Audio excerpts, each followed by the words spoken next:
In Gambia, 8 people have been arrested, detained and tortured since the beginning of the month as part of a crackdown on homosexuality by the Gambian authorities.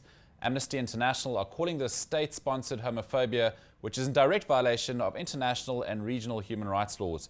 I'm joined over Skype by Amnesty's West Africa campaigner, Francois Patoel, to find out more about these homophobic arrests.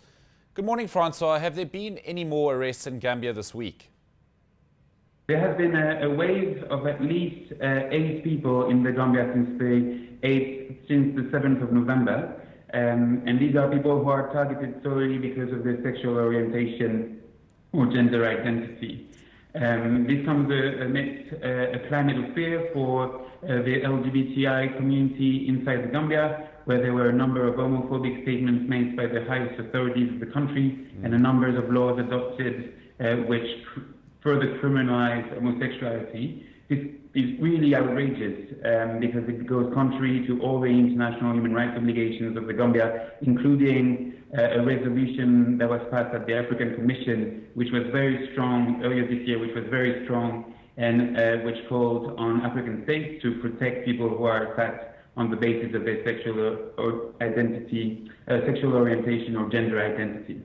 So we've documented at least 8 cases since the 7th of November, but another source has come forward yesterday saying that there were 5 arrests on Tuesday and another arrest on Wednesday, bringing the numbers potentially to up to 12 people. So the wave of arrests is continuing, which is extremely worrying considering the fact that the people are being detained at the National Intelligence Agency headquarters in Banjul, an institution which is known to use torture inside itself. So this is extremely worrying. Francois, do you guys have proof of torturing taking place, and what kind of torturing methods are they carrying out? Certainly. So at the National Intelligence Agency, the detainees are being kept in a cell which is completely dark, where there is no window and there is no light.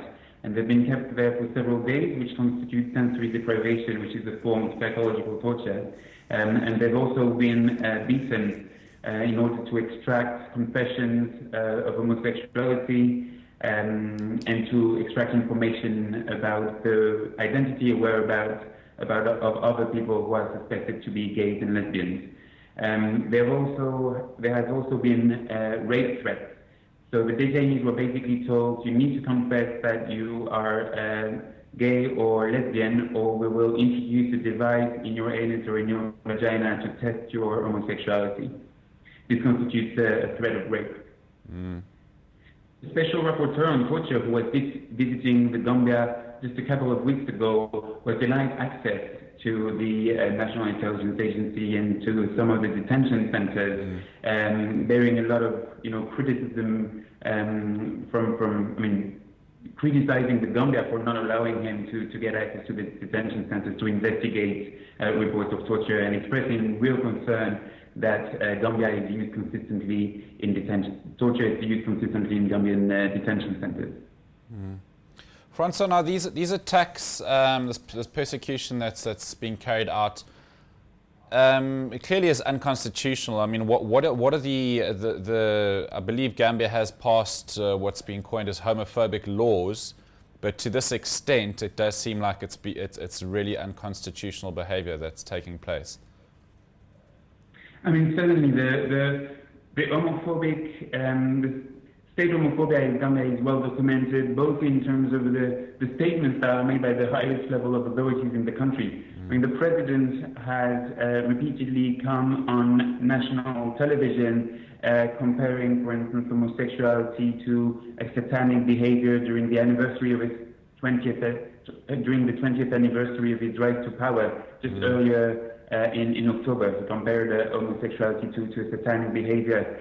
He also compared homosexuality to malaria and said that gays should be treated like mosquitoes. This is still in 2014. Another national official of the ruling party compared homosexuality to crimes against humanity and said that gays should be killed.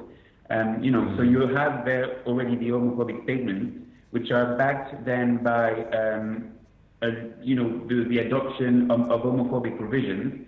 So homosexuality was already criminalized in Gambia since 2005, but in 2014, Gambia introduced the Criminal Code Amendment Act 2014, which creates the offense of aggravated homosexuality, which increases the sentence from 14 years in prison for an homosexual act before to life imprisonment. So this is extremely serious, this is extremely preoccupying, and it certainly goes against all the international human rights obligations of the Gambia, including regional human rights obligations, such as the resolution of the African Commission, which was calling for the protection of people who are attacked on the basis of their sexual orientation and gender identity.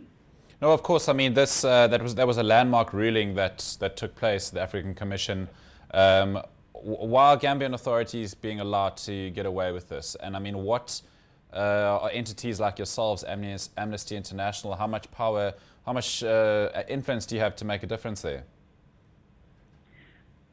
I mean, the Gambia is a small country, and it doesn't have a lot of strategic resources, so it's often difficult to put it on the agenda of world media and the agenda of international organizations. But I think this is changing this year with the continuing restrictions on freedom of expression, with the harsher and harsher legislation which is being adopted against LGBTIs.